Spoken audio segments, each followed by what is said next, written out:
We use a base 10 system, so when you see a number like 2, 3, 4, we know that this 4 actually represents 4 ones, and the 3 represents 3 tens, and the 2 represents 2 hundredths, and that's 234. We picture 234 things.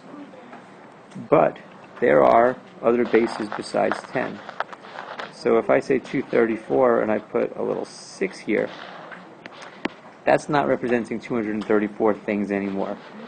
This 6 is a different base, and in another base, the place at the end is still the ones place. So this 4 does represent 4 ones, but the second to last place does not represent 3 tens anymore, but it represents 3 sixes, whatever the base is. And the third to last place is not the hundredths anymore, but it's going to be the 36s, which is 6 squared. That's where the 36 came from. So this number that looks like 234 is really 2 times 36 plus 3 times 6 plus 4 times 1, which is 72, plus 18 plus 4, which is 94 things in base 10. So these are two ways of representing the same number. Now in base 6, if I were to count in base 6, it's 1, 2, 3, 4, 5, and the next number would look like a number 10 because this is the 6's place. So this is 1, 6, and no 1s, and the number 7 would look like an 11 in this base 6 world because that 11 isn't really an 11. It's not a 10 and a 1, it's a 6 and a 1, which is 7, and 8 would look like a 1 with a 2, and 9 would look like a 1 with a 3, and 10 would look like a 1 with a 4.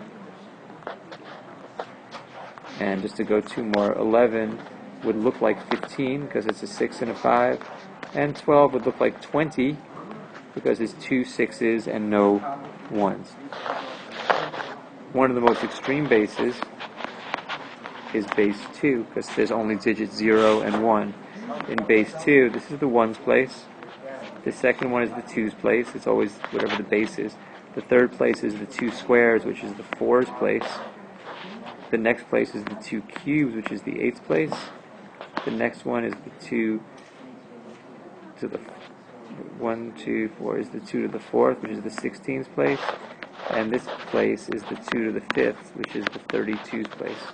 So this number is 1 times 32 plus, there's no 16s, no 8s, but there's 1 4, there's no 2s, but there's 1 1.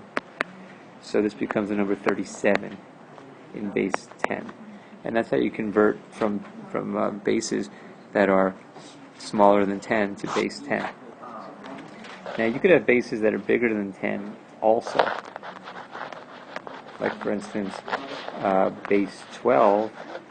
In base 12, if I have the number 124, this is the 1's place, this is the 12's place, this is the 144's place, that's 12 squared, so it would be 1 times 144 plus 2 times 12 plus 4, 1 times 4, which is 144, and 24 is 168, which is 172 in base 10. The problem with something like base 12 is when you start trying to count in it, 4, 5, 6, 7, 8, 9, the number 12 in base 12 looks like a 10. So what do we do for 10 and 11? Well, one thing we can do is we can call it A and B. That's something we do. Now a base that we're interested in also is base 60 because it's needed for Babylonian math. In base 60, we would need 59 or 60 different digits, which is get really confusing. So instead, what we do for base 60 is we write our numbers. Each digit is written with 2 numbers. So I'd write 2, 3, 1, 0, 12, with a little 60 here. So this 12 is in the 1's place. This 10 is in the 60's place. And this 2 is in the 3600's place, which is 60 squared. So this number 2, 10, 12 is actually 2 times 3600 plus 10 times 60 plus 12, which is 7,200, plus 600 plus 12, which is 7,812 in base 10. And that's how base 60 works.